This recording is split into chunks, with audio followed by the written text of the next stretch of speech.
हमारे घरों में राक्षस कब से आना शुरू हुआ? जब से हमारे घरों में भगवान की कथाएं होना बंद हो गया।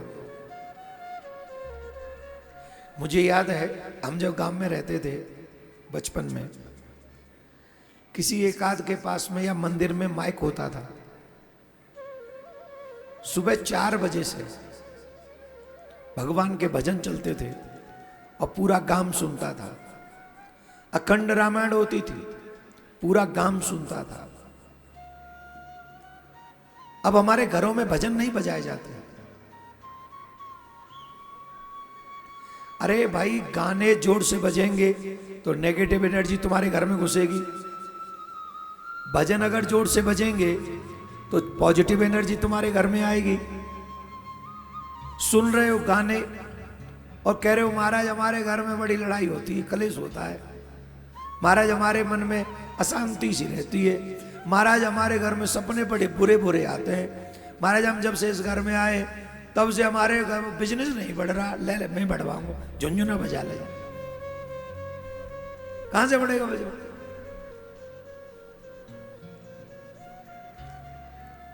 अच्छा, इतना कैसे चल गया? फिर ये प्रारब्ध से चल गया, पिछले जन्मों के कर्मों से चल गया। इस जन्म में कुछ नहीं कर रहे हो इसलिए सब जा रहा है। अच्छे कर्म करो। मेरा निवेदन है आप सबसे, अपने घर में कम से कम सुबह और शाम 1-1 घंटा भजन चलाया करो, और ऊंची आवाज में, ऊंची आवाज में, जिससे नेगेटिव कोई एनर्जी साहस न कर सके तुम्हारे घर में रहने का। ठाकुर जी की पूजा में शंख जरूर बजाया करो। शंख बजाना सब भूल गए, खुद ही शंख बन गए, ये बजाएंगे कहां से? पहले व्यक्ति शंख बजाता था, अब खुद ही बजता हुआ घूम रहा है। ये बंद नहीं होता, जब देखो चलता ही रहता है। शंख बजाया करो, शंख घर में हर दिन। किसी नेगेटिव एनर्जी में हिम्मत नहीं जो तुम्हारे घर में रह जाए। जिस घर में शंख बजेगा नेगेटिव एनर्जी भाग जाएंगी वहां से। हमारे ऋषि मुनि यही करते थे। ये हीरो हीरोइन तो नंगे घूमते हैं, तो जब नंगे घूमेंगे तो खुद ही मर रहे हैं और हमें भी मार रहे हैं। ऋषियों को रोल मॉडल बनाओ अपना, इन ग्रंथों को रोल मॉडल बनाओ अपना, वेद पुराणों को रोल मॉडल बनाओ अपना, अगर सुख पाना चाहते हो तो।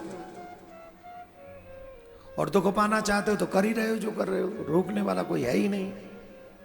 कौन रोकेगा तुम्हें?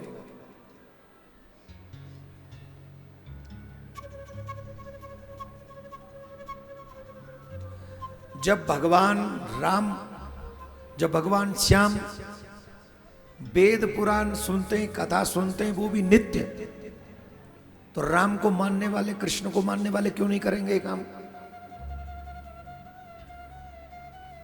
क्यों नहीं करेंगे? करना चाहिए। जो करेंगे वो सुखी रहेंगे। बोलो राधे राधे। और जिन्होंने किया वो सुखी हुए। तो भगवान कथा भी अकेले नहीं सुनते, अपनी पत्नी के साथ, अपने बच्चों के साथ कथा सुनते हैं। इसलिए वो लोग बहुत अच्छे हैं जो पत्नी के साथ आए और बच्चों के साथ आए कथा सुनने। और कई लोग तो पूरे परिवार के साथ आए। भाग्यवान। भगवान सबको ऐसा परिवार दे जो सब एक ही गाड़ी में चले। यही सनातन की संपदा है। हम सनातनियों की संपदा क्या है? हमारा संयुक्त परिवार, संस्कारी परिवार, ये हमारी सबसे बड़ी धन है। संयुक्त परिवार, संस्कारी परिवार। जिन्हें प्राप्त है उनसे बड़ा धनवान कोई नहीं, वो सबसे बड़े धनवान। अरबों खरबों पति हो, जो भाई भाई के कंधे से कंधा मिला के चलता हो, देवरानी जिठानी प्रेम से साथ में रहती हो, माँ बाप का आशीर्वाद मिलता रहता हो, बुजुर्ग जिस घर में मुस्कुराते हो, हम दावे से कह सकते हैं स्वर्ग का सुख भी उनके घर के लिए फीका है।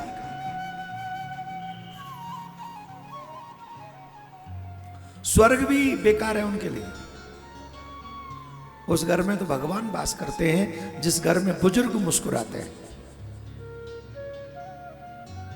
और हर बच्चों को, हर पारिवारिक जनों को यह प्रयास करना चाहिए, मेरे घर में जो बुजुर्ग हैं वो स्माइल देते रहे, स्माइल करें।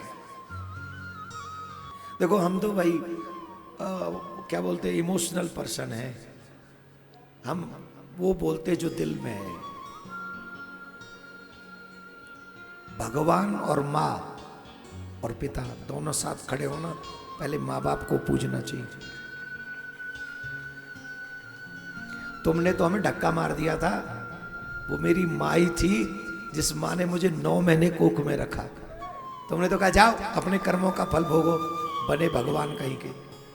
कर्मों का फल भोगने भेज दिया था आपने हमें, लेकिन मेरी माँ ने मुझे यूं संभाल के रखा था। और जब हम बच्चे थे ना, उस समय तो ये डायपर वाइपर भी नहीं होते थे। आजकल की मम्मियां बांध देती है कस के, रात में सो रहा है बांध दे। हमारे जमाने में तो वो भी नहीं था। जो भी मलमूत्र त्यागना है बिस्तर में त्यागना है, और सारी रात गीले में माँ को सोना है और बच्चे को सूखे में सुलाती थी। वो माँ है, वो माँ है। ऐसी माँ को मुस्कुराहट देने वाला बच्चा भाग्यवान है, बहू हो या बेटा, कोई भी क्यों ना हो, वो भाग्यवान है। और भैया हम तो भाग्यवान हैं, सीधी सीधी सी बात। हमारी माँ हमसे दुखी नहीं, और हो तो भैया पता भी नहीं, कभी कहा नहीं हमसे कहा नहीं। हो सकता है हमसे दुखी भी हो, जो कभी पास तो रहे ही नहीं, दूर ही रहते हैं। तो भाग्यवान है वो लोग जो अपने माँ बाप की सेवा करते हैं। तो सत्संग परिवार के साथ करें। तो जो लोग परिवार के साथ सत्संग करते हैं, वो पूरा परिवार धार्मिक होता है और पूरा परिवार अपने लक्ष्य की ओर चलता है, भगवान की ओर चलता है। इससे अच्छी बात क्या होगी? इससे अच्छा और क्या हो सकता है? भगवान की कुल संतान जो थी 1,77,188, 1,77,188 ये कृष्ण के संतान है। और आज सनातनियों ने एक पे ही विराम लगा दिया है। बच्चे 2 ही अच्छे।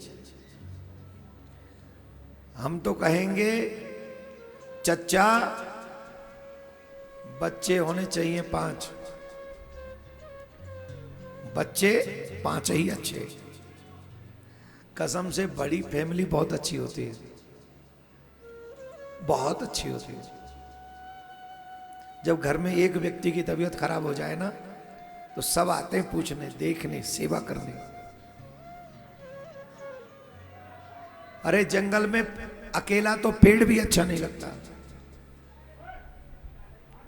तुम्हारी इकलौती औलाद क्या करेगी? एक बेटा बीमार पड़ गया, कोई देखने वाला नहीं। मां बीमार पड़ गई, बेटा विदेश में, कोई देखने वाला नहीं। कम से कम 4-5 बच्चे होने चाहिए। हमारी प्रार्थना मान लो, और नहीं माना तुम्हारी मर्जी, हम क्या करें। ऐसा तो है नहीं कि हम इतने सिद्ध आदमी है कि जल ले आए और जल ला कर कहें ये जल पी लो, तुम्हारे घर में 4 बच्चे हो जाएंगे। ऐसे तो हमें नहीं, सिद्ध तो है नहीं। हम तो गृहस्थी आदमी, गृहस्थ की सलाह देंगे, फल तो आजकल दे नहीं सकते। तो इसलिए थोड़ा ध्यान दो, राधे राधे बोलना पड़ेगा।